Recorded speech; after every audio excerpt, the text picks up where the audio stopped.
Bueno, muy bien, nos metemos en la información internacional, y como cada vez que se presenta la información internacional, en la segunda edición de QM Noticias, saludamos a Lisandro Sabanés. ¿Qué tal? ¿Cómo le va? Lisandro, ¿cómo le va? ¿Cómo Está anda? cambiada, Lorena. Qué elegante, ¿eh? Qué elegancia la de Francia. Gracias. No me quedaba bien el vestido, me ofrecieron uno, pero no. desistí. Por ahora no. Igual con esto de la paridad y todo. Bueno, sí, no debería provocar ningún tipo de asombro. No, hay muchos dirigentes que están pensando... Que usted usa, claro, medio como, sí. Hay muchos dirigentes políticos que están pensando en cambiar el sexo en su documento. Ah, mire usted, mire usted. Sí. Bueno, hablemos de cosas serias. Hablemos de cosas, bien? Sí. El Papa Francisco recibió a Maduro, más allá de lo anecdótico de aquella foto que finalmente no fue, que se publicó por todos lados como si hubiese sido la de la última vez, pero en realidad era la anterior. Bueno, ¿qué implicancias tiene en este caso para la convulsionada política interna en Venezuela? Bueno, en realidad hoy está prácticamente caído lo que fue el intento de Maduro primero y del Papa y la Iglesia Católica después de generar un espacio de diálogo. Maduro pide una reunión sorpresiva con el Papa en el marco de una gira que él estaba haciendo por en Rusia, Irán, en función del problema petrolero. No es un dato menor. No estaba programada. No. Él tuvo una reunión. ¿Que el Papa reciba o es un gesto? Las dos cosas. Que ha tenido el Papa. No es habitual y es un gesto. Pero imagino que tampoco debe ser muy cómodo para el Papa rechazar un pedido de un presidente de cualquier país. Y menos de un país latinoamericano, donde hay mucha presencia de la Iglesia Católica, ¿no? Y es el territorio del Papa Francisco, es Latinoamérica, digamos, el territorio original. Entonces, no es habitual, pero no deja de ser un gesto que acepte recibirlo con este marco, ¿no? No hubo foto. Lo que hizo por ahí los medios afines al gobierno venezolano es difundir la foto del encuentro de hace 3 años de Maduro con el Papa. El año pasado Maduro suspendió una visita que él tenía programada para ir al Vaticano, adujo problemas de salud y se bajó. Y ahora fue recibido por el Papa y ahí acordaron Maduro y el Papa armar una mesa. Es una cuestión de fecha. ¿Convivió el Papa Francisco ya coronado como tal con la figura de Hugo Chávez? No, murió Chávez 2 meses antes que Francisco fuera Francisco, que Bergoglio fuera Papa. Claro. No llegaron a convivir. Bueno. Lo que se planteó es una nueva mesa de diálogo en la, como vos decís, convulsionada Venezuela. Estaba programada para el 30 de octubre. Isla Margarita, creo que es lunes 30 de octubre o domingo. Isla Margarita, ahí en una zona paradisíaca de Venezuela. Sí, estaba pensando que era muy probable que lo viera usted partir para cubrir, porque todo ese tipo de cosas. No, usted es un periodista que siempre trata de estar en esos lugares. Sí, porque es donde no por una cuestión paradisíaca, sino porque donde se concentra la atención. Donde está la atención. Exactamente. Y el Papa había designado inclusive al nuncio apostólico que está en Argentina, a Terring, como el representante de la Iglesia en esa eventual mesa de diálogo. En principio la oposición... Ahora, ¿es creíble, Lisandro, un diálogo honesto? Bueno, ese fue el problema. En principio la oposición acepta, pero con el correr de las horas y de los días, esto arrancó ayer, se empieza a desinflar la posibilidad de la mesa de diálogo.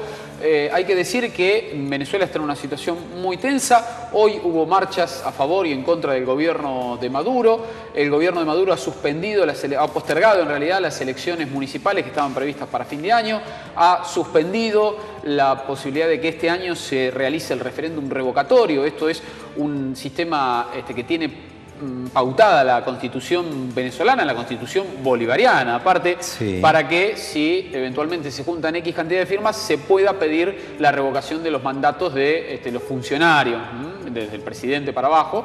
En este caso la oposición pide el referéndum revocatorio para Maduro y lo que hace el gobierno con algún acompañamiento de la justicia es patearlo con argumentos legales, patearlo para adelante. El referéndum revocatorio, que ha sido siempre una virtud, al fin y al cabo, del sistema venezolano. Y no sé cuántos lo ganó. No sé cuántos gobiernos de diferente color político atravesarían un sistema con esa característica y semejante nivel de rigurosidad en relación a lo que se supone que debe hacer un mandatario cuando gana, que es, por lo menos de mínima, cumplir la promesa que hizo en campaña.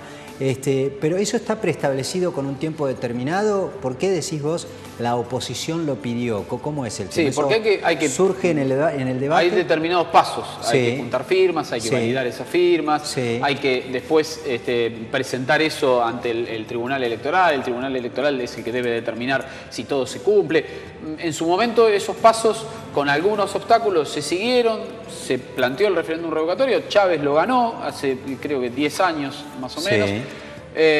Pero ahora hay una situación distinta. Maduro no es Chávez, está en una situación política muy débil. El revocatorio es perdiste y te fuiste. Bueno, no, ahí está el tema. Si se realizara este año el revocatorio y Maduro pierde o el gobierno pierde, Maduro se tiene que ir y hay que convocar a nuevas elecciones. Pero el sistema establece que si se realiza el año que viene, Maduro sí se va, pero asume el vicepresidente, no se llama nuevas elecciones, y el vice completa el mandato. O sea, el chavismo no perdería el poder, aún perdiendo el revocatorio. A esta altura del mandato debe ser hasta que termine el mandato. Claro, exactamente. Por eso el gobierno lo patea para adelante y por eso la oposición dice queremos revocatorio este año. En ese marco, con el revocatorio suspendido, las elecciones municipales postergadas, marcha de protesta masivas hoy en todo Venezuela, la oposición empezó a decir nosotros no vamos al diálogo. Inclusive los primeros líderes opositores que habían dicho buenísimo, que está la Iglesia Católica de por medio, que está el Papa Francisco de por medio, empezaron a retrotraerse y decir, bueno, si no hay acompañamiento,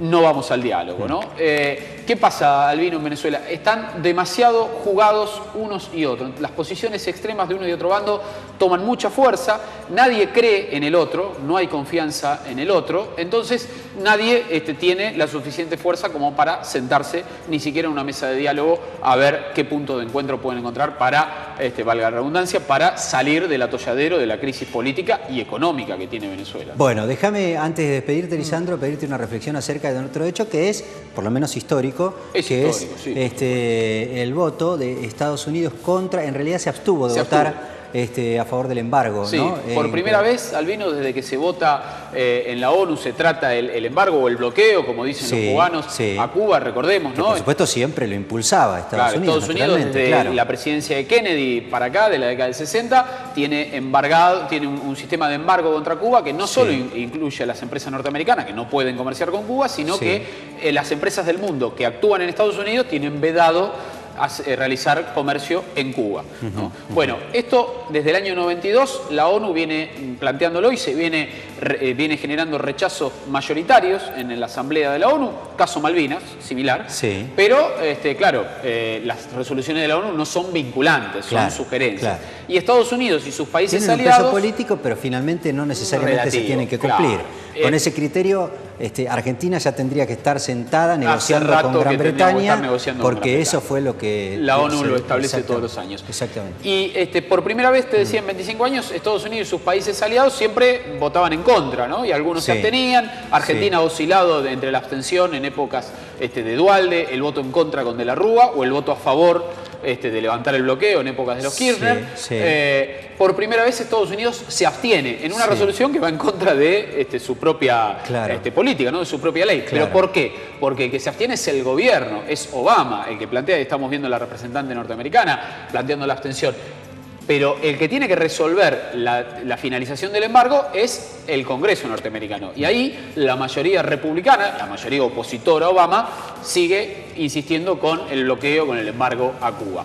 Es simbólico, pero no deja de ser importante que el gobierno norteamericano, acompañado por Israel, eso habla de la fuerte alianza que mantiene Israel con Estados Unidos, se abstuvieron, mientras que los 191 países restantes votaron a favor de terminar con el embargo, el bloqueo. Es simbólico también el acercamiento que, digamos, si hay algún gesto o hito, en todo caso quedará de la gestión de Obama, es el acercamiento, el enfriamiento, la apertura otra vez de las embajadas en cada uno de los lugares. Digo, es simbólico en la medida en que en el Capitolio, digamos, no encuentre un respaldo para terminar de coronarlo de forma completa el acercamiento. El gobierno tiene herramientas para ir, de hecho lo está haciendo, desarmando el bloqueo con resoluciones que no pasan por el Congreso.